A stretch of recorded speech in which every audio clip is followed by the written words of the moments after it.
muy loco porque uno es fan de distintas cosas en esta vida. Sí. Y a mí me acusan de nerd por este tipo de cuestiones. Yo soy fan del Chavo del Ocho, como les dije, y también soy fan de una economista, nada más y nada menos, de una funcionaria, sí, de Julia Estrada, doctora en Desarrollo Económico, es directora del Grupo Provincia, es también la directora del Centro de Economía Política Argentina, el CEPA, y está en comunicación con nosotros en este momento. Hola Julia, bienvenida, ya fue, bienvenida a Cítrica Radio, ¿cómo estás? Hola, ¿cómo estás? ¿Se escucha bien? Se te Sí, escucha se te bárbaro. escucha bárbaro. ¿Vos escuchás bien? Sí. Perfecto. No tengo auriculares. Bien. Bien, lo que vos prefieras, porque escucharse se escucha bien. Gracias por tomarte el tiempito de hablar con nosotros. Sabemos que estás a 1000, Julia, sabemos que estás a 1000 por hora. Habíamos pautado un horario, ya lo sé. No te preocupes. Tenés demasiadas cosas que resolver, Julia. Lo único que falta es que nosotros seamos tu prioridad. Nosotros simplemente queremos saber cómo estás, qué tal vas con la función pública, que nos cuentes un poquitito en qué anda eso. Te extrañamos. Y que nos en la desasnes tele. un poco. Desasnanos también. un poquitito. ¿Cómo va esta nueva función? ¿Cómo va esta nueva vida, Julia? Bueno, es una nueva vida. No sé si alguna vez ustedes pasaron por la gestión, por lo que se llama la gestión. La gestión, Tuti sí, Me Tuti parece sí. que He pasado está por la bueno- gestión. Está buena la experiencia. ¿Sí? ¿Es lindo es lo que te esperaba, Julia? Es muy difícil. Sí. El conflicto permanente es casi una normalidad. Claro. Quizás para algunos que no tengan muchas ganas de discutir todos los días y de pelear para que las cosas salgan, la gestión es un poco agotadora. Claro. Pero en un país como la Argentina, en donde además venimos de un gobierno como el de Macri, en donde Uf. se dejó el Grupo Provincia, el Banco Provincia, obviamente, con muchos problemas económicos, pero también de funcionamiento. Sí. Bueno, es una lucha permanente para que la cosa vuelva a ponerse de pie.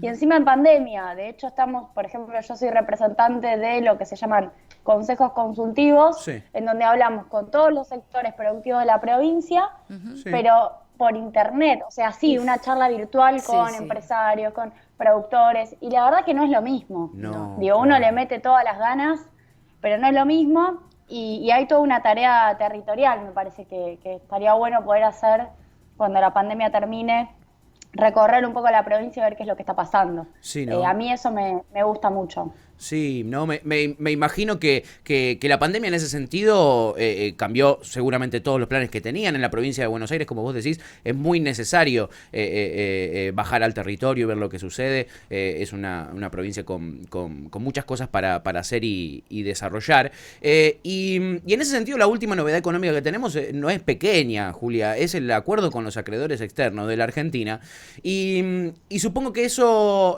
traerá facilidades no solo para el gobierno nacional, sino también para la provincia. Quizás abre la puerta para que el acuerdo con los acreedores privados que tiene la provincia de Buenos Aires también se avance. ¿Qué es lo bueno que nos trae este acuerdo con los acreedores?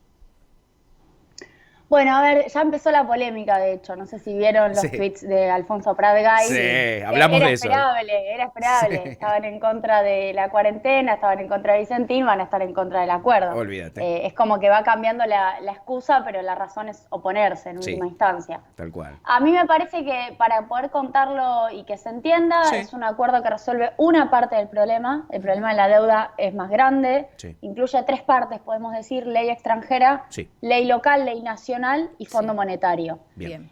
Ley extranjera y ley local son lo que se llaman acreedores privados. Sí. Es decir, grandes fondos o pequeños fondos que compraron bonos, compraron títulos argentinos y ahora Argentina les está diciendo: che, devolveme esos contratos porque no te los puedo pagar, te doy unos nuevos. Bien. En los nuevos que les da UMAN, les está pagando más tarde Sí. y les está pagando más de la mitad de la tasa.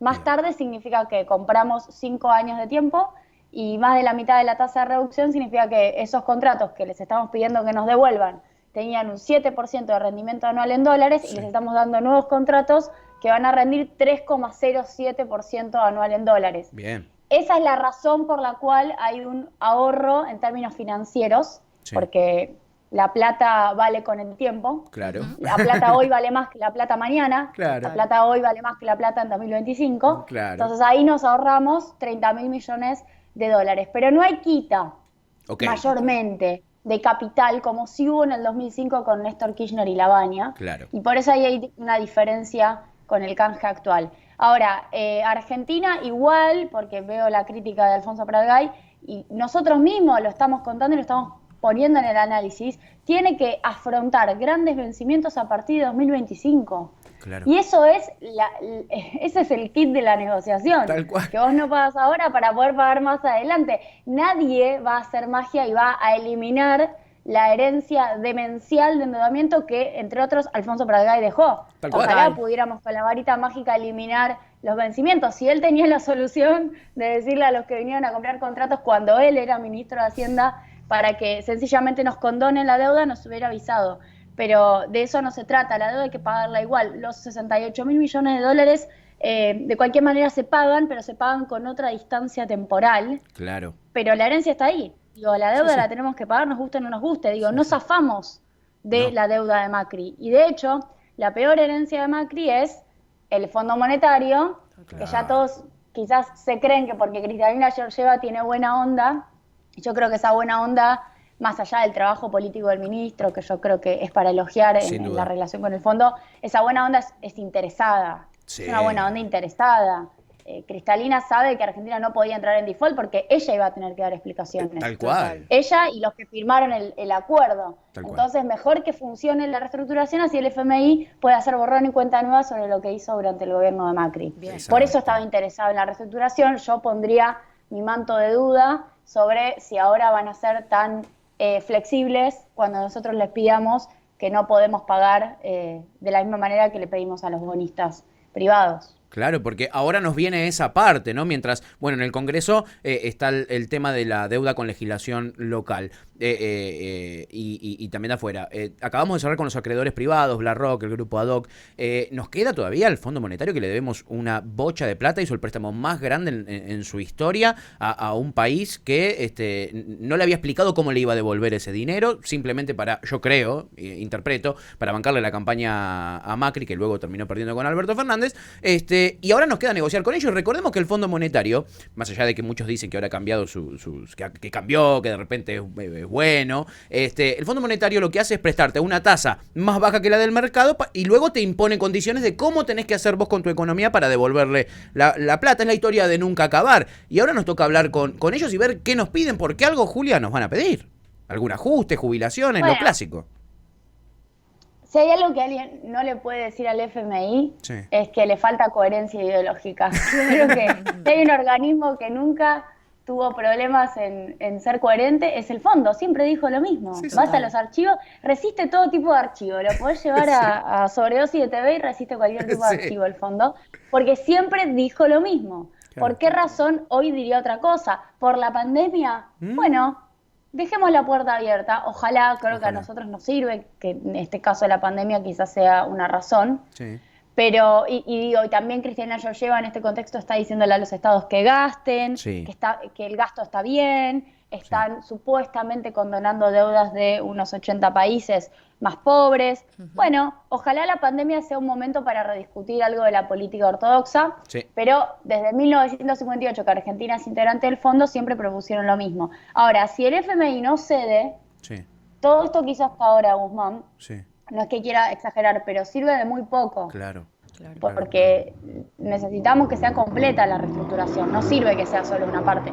Argentina no tiene plata para pagar y a partir de 2025, bueno, ojalá el mundo sea otro y ojalá el país haya tenido un crecimiento económico para enfrentar la deuda con otra espalda. Total. Claro, porque eso es lo que viene ahora. Más allá del fondo o no fondo, ¿cómo hace Argentina para juntar toda esa guita que en el 2025 vamos a tener que pagar? Porque como vos dijiste bien, Julia, vamos a tener que ponerla la guita. Entonces, ¿cómo hacemos para generarla? Y ahora se viene ese trabajo me imagino que de Guzmán y de Alberto y de las diferentes provincias, de cómo se hace un plan de desarrollo que permita que Argentina crezca a un nivel que le permita juntar esa guita para a partir de 2025 afrontar esos pagos, ¿no? Y en este contexto de crisis. ¿Cómo se hace eso, Julia? ¿Cómo se decide qué sectores son los que vamos a impulsar? ¿Cómo la ves vos? ¿Qué sectores impulsarías vos de la economía? Bueno, acá me parece que hay una premisa que sigue siendo la premisa ordenadora, Sí. que es la de los sectores que generan empleo y los sectores que generan dólares. Bien. Hay un problema ahí. No necesariamente son los mismos sectores. Ok. No necesariamente los sectores que generan empleo son los sectores que generan dólares. Claro. Y vos necesitas de los dos, porque no te sirve generar dólares con desocupación adentro No, Total. claro. y no te sirve generar empleo con restricción externa, porque igual después impactan los trabajadores. Después la restricción externa de devaluación es Claro. inflación y después es caída del salario real. Sí, tal cual. Entonces hay que encontrar un equilibrio. Digo, hay algunos sectores que Argentina tiene que promover por una cuestión de pura necesidad, incluyendo el debate ambiental. Digo, todo lo Sí. que es el extractivismo, Sí. para mí tiene que entrar en una agenda ambiental, pero tiene que ser la fuente de divisas, no tenemos otra fuente. Claro. ¿Por qué? Porque además Vaca Muerta, digo, el extractivismo del agro pampeano, porque Vaca Muerta se cayó, Claro. que era la fuente de los dólares Sí. de Alberto. Sí, Bueno, sí. Vaca Muerta no camina más. ¿Por qué? Bueno, porque se derrumbó el precio del petróleo en un mundo en donde el petróleo ya no es tan necesario como antes. Fíjense que Claro. la destrucción que provocaba el petróleo tiene que ver estrictamente con la actividad capitalista. Sin duda. Sí. Porque se paraliza el capitalismo con el aislamiento y nadie necesita el petróleo, el precio se volvió negativo. O sea, Total. la gente que tenía los barriles de petróleo Sí. ya extraídos pagaba para que vayan a depósito, Sí. porque le salía más caro tenerlo que sacárselo de encima. Esa es la situación del petróleo. Y ahí tenemos un problema porque nuestra apuesta era vaca muerta. Claro. Entonces nos queda un extractivismo que estaría bueno transformar, Sí. pero que es una transformación que lleva más tiempo que la necesidad de dólares, que es el de la soja, que es el de los commodities. Claro. Bueno, hubo debate con relación a los cerdos. Sí. Toda Sí. esta es la trampa del desarrollo en la cual está Argentina. Y luego necesitamos sostener sectores que te generan empleo. Digo, necesitamos sostener la metalmecánica, Claro. necesitamos sostener el sector textil, todas las economías regionales que son parte de la soberanía alimentaria, Tal porque cual. las economías regionales en Argentina en muchos casos no se valora. Sí. Son nuestra soberanía alimentaria, las frutas y pepitas del Alto Valle del Río Negro, las mandarinas, los pomelos de Entre Ríos, Sí. las naranjas de Entre Ríos, Sí. los limones de Tucumán, la yerba mate de Misiones, bueno, la producción, si querés, vacuna y de leche de Sí. la provincia de Santa Fe, Sí. el vino del Cuyo. Bueno, te estoy hablando todo de Sí. productos alimentarios que generan empleo en las provincias. Claro. Entonces, ahí Argentina tiene un desafío, que es que eso todavía le agregue más valor, que intentemos no seguir, bueno, en la vieja discusión, Claro. no seguir produciendo sin valor agregado. Total. Esa es una tarea, y Claro. no es una tarea que le competa solo a Alberto. No. Y que tenemos, digo, que el país tiene esa capacidad, como bien vos decís, de generar un modelo de producción Ni sustentable hablar. con los recursos que tiene para generar mayor empleo. Sí, sí, y después creo que se viene una discusión regional. A mí no me parece que sea fácil lo que está pasando con la...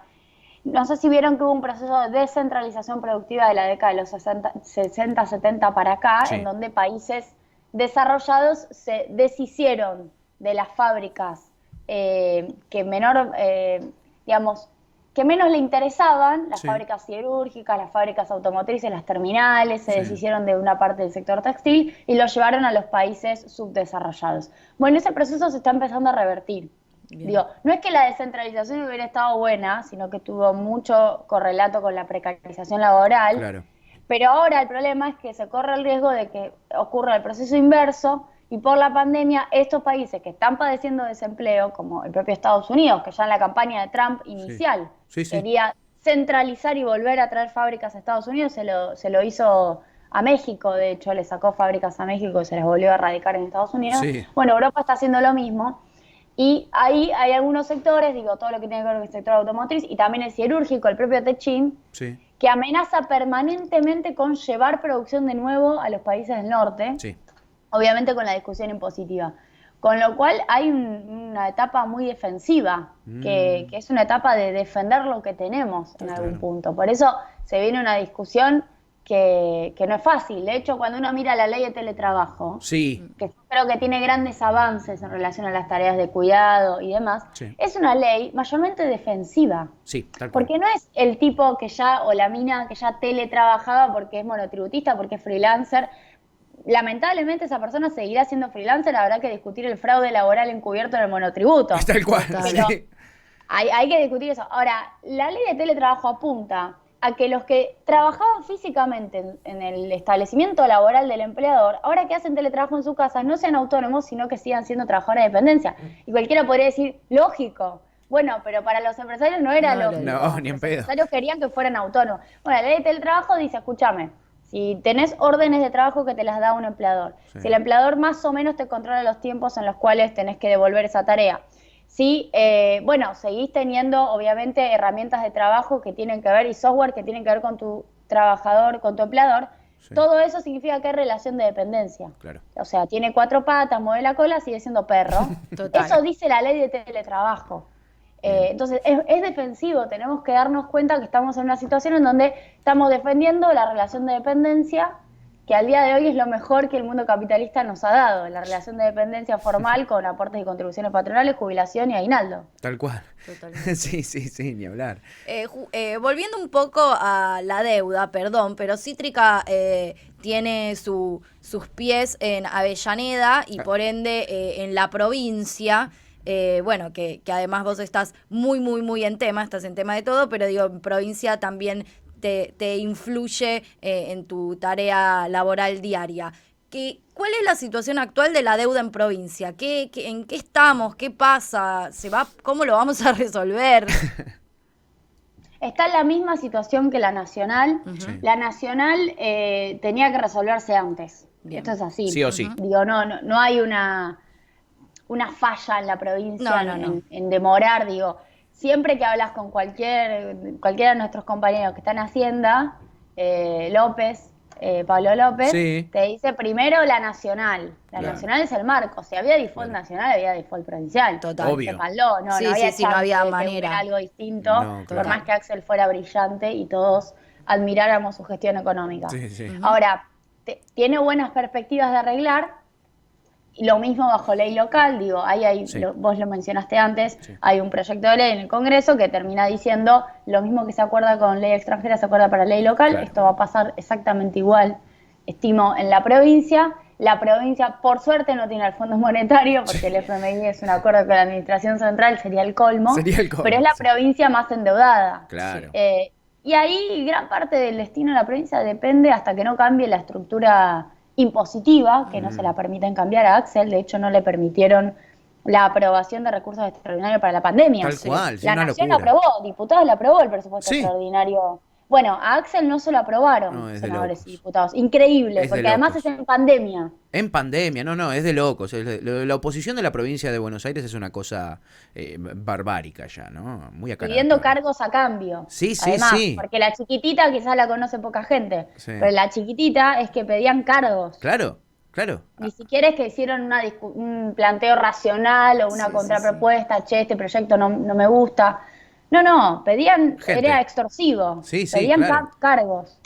Bueno. Se ve que digamos que Axel en la provincia está casi remando en dulce de leche para poder tomar medidas y tener el acompañamiento también político que es necesario. Que es necesario y que son las medidas lógicas, básicas que debería tomar cualquier persona en el cargo en el que está Axel, más allá de lo ideológico, ¿no? Sí, hay una cosa, el presidencialismo que nosotros vemos en Nación, con una injerencia de la Cámara de Diputados, obviamente con un esquema democrático de 3 poderes, pero igual el presidente teniendo mucha injerencia sobre el Congreso, no existe en la provincia. Claro. La provincia tiene un nivel de contrapesos mucho más claro, mucho más fuerte. Muchas cosas pasan por el Senado provincial y por la Cámara de Diputados provincial. Muchos cargos son electivos por el Congreso y no por el Ejecutivo.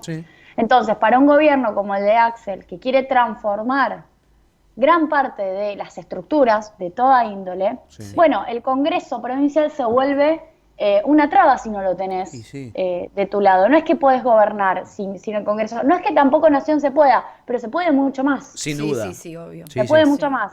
Entonces me parece que ahí Axel se encontró con esta traba y bueno, yo les estaba contando en relación a la deuda, gran parte del desenvolvimiento de la provincia, si Axel no puede cambiar la estructura impositiva, como de hecho ya lo intentó en más de una oportunidad, es la dependencia de los recursos de Nación. Claro. Obligatoriamente. Es así. Sí, claro. Sí. No tiene otra. Estamos hablando con Julia Estrada, doctora en Desarrollo Económico, directora del Grupo Provincia y además es directora del Centro de Economía Política Argentina. Nosotros somos sus fans, claramente. ¿Cómo no serlo? Bueno, gracias. ¿Cómo no serlo? Fans del Chavo, del Asado y de Julia Estrada. Y Julia, sabemos que estás a mil, no te vamos a sacar mucho tiempo más, pero quisiera hacerte una pregunta porque claramente lo que nos queda claro es que si nosotros arreglamos con los acreedores externos, con el FMI, con los de legislación local también, podríamos tener un cierto marco de previsibilidad para acomodar la economía y intentar desarrollar esos sectores de los que hablábamos con vos recién. Pero hay un factor quizá por fuera de la previsibilidad que con el que ya hemos tenido que lidiar en su momento, que son los fondos buitre. ¿Qué chance hay después de cerrar con estos acreedores de que de repente algún fondo no quiera cerrar y nos litigue el bono en, por ejemplo, Estados Unidos con otro Tomás Griesa y de repente tengamos que pagarle muchísimo más de lo que cerramos con los privados? ¿Qué chance hay ahora de que eso suceda, tanto para Nación como para provincia? Bueno, si ahora me preguntás a mí cuál es la principal preocupación de Martín Guzmán cuando se va a dormir, creo que debe ser esa. Claro. No es que me quiera meter en su lo que piensa cabeza, Martín Guzmán, pero yo estaría pensando en eso y creo que él está pensando en eso. Seguro. Porque la experiencia que tuvimos es insólita. La experiencia que tuvimos con los buitres es la de un acuerdo al 93%, luego de 2 canjes, quedó el 7% afuera, pero de ese 7% litigó el 1%, y ese 1% ganó el litigio. Tremendo. Y encima, después de que ganó el litigio, asumió Mauricio Macri y les concedió estos 15.000 millones de dólares que fueron una concesión incluso exagerada. Podrías haberte puesto un poco en la camiseta argentina, claro, y tal vez si les querías pagar, les pagabas un poco menos. Claro. Entonces, ese precedente es muy fuerte. Y encima es un precedente luego de que Argentina, durante la gestión de Cristina Fernández y con Axel como ministro, hubiera logrado que la ONU sancionara un marco para reestructuración de deuda, para la soberanía de los estados en la reestructuración de deuda, en donde combate a los fondos especulativos. Claro. Eso había pasado en la ONU. Después gana Macri y hay claramente un retroceso global. Ahí también es cierto que no somos solo los únicos responsables. Digo, no es Macri solo el problema. El mundo es más grande. Y lo que ocurrió es que la crisis del 2008 no tuvo la sanción que debió haber tenido sobre los responsables de esa crisis. Tal cual. El sistema financiero, que fue el responsable, en realidad fue damnificado, porque Obama hizo keynesianismo inverso, le dio plata a los bancos, y finalmente siguieron siendo el poder económico que controla el mundo. Por eso hoy tenés a un tipo como Larry Fink al frente de BlackRock, que básicamente te marca el tempo de la reestructuración, y decís, pero escúchame, si la crisis financiera fue hace 12 años y eran más o menos parecidos a ustedes, ahora 12 años después siguen siendo ustedes los que deciden. Sí, el mundo fracasó en sus organismos multilaterales, en su regulación financiera, para poder acotar el margen de maniobra de estos fondos. Por eso los fondos buitres siguen siendo un problema. Claro. La solución es, bueno, un porcentaje de aceptación lo más grande posible. Digo, más de 90% sería fantástico, porque vos acotás la posibilidad de litigio. Ahora es una posibilidad que nunca podés terminar de descartar. Exactamente. Claro, no hay manera. Es como, es medio el COVID, que nunca sabés si no tenés un asintomático dando vueltas. Perdón por la hay un buitre. Paralelismo. No, pero es real. Es como que no lo podés saber porque no lo detectás. Claro. Y algunos están diciendo, podría aparecer BlackRock vendiendo una parte de las tenencias justo antes de arreglar, porque vos cuando arreglás, ahora el 24 de agosto, vas y te presentás con tus papelitos y decís, bueno, yo tengo todo esto y yo te acepto el canje, te devuelvo lo que tengo, vos dame los nuevos títulos. Claro. Eso con un banco colocador, obviamente. Podría vender alguito en el medio de acá el 24 de agosto y que esos vayan a litigar. Digo, vas y le vendés a un fondo que sabés que quiere ir a litigar y que quiere quedarse afuera y no sabés si hay alguien que está pensando en esa estrategia. Exacto. no hay manera de saberlo, no hay manera de saberlo. Es una locura. Es Igual una más locura claro que imposible, que el sistema está al servicio de ese tipo de cuestiones, ¿no? Es tremendo. Julia, te agradecemos muchísimo por tu tiempo. Te dejamos tranqui con todos los recontraquilombos que estás sorteando todos esos quilombos y seguramente prontito te volvemos a molestar. Dale, muchísimas gracias. Bueno, gracias a ustedes. Un abrazo también a ustedes y a todos los oyentes. Muchas gracias. Abrazo enorme. Julia Estrada, doctora. Más claro imposible. Sí, no, es una genia. Por algo somos sus fans. Doctora en Desarrollo Económico, directora del Grupo Provincia y también directora del Centro de Economía Política Argentina, el CEPA. Es una grosa total. Clarísimo en los conceptos, sí. Clarísima en yo ayer no quería quemarlo por si no salía, pero en un momento lo terminé quemando a mis amigas de chicas, no saben quién entrevistaba. Mira este temazo, escuchátelo que ya viene Javier.